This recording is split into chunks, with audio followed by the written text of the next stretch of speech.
Group সিডির জন্য গুরুত্বপূর্ণ একটি অঙ্ক।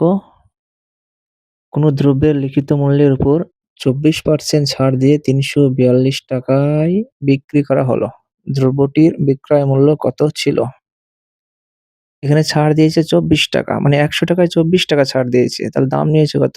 ৳১০০ য় ৳৭৬। তাহলে আমরা ২৪ টা না লিখে আমরা সেটা লিখব যেটা দাম নিয়েছে। কত নিয়েছে? ৭৬। আর ৭৬ সমানই ৩৪২। তাহলে ৭৬ উপরে লিখবো আমরা ৩৪২। এবার মোট হচ্ছে কত? ১০০, আমাদের ১০০ শতকরা যেহেতু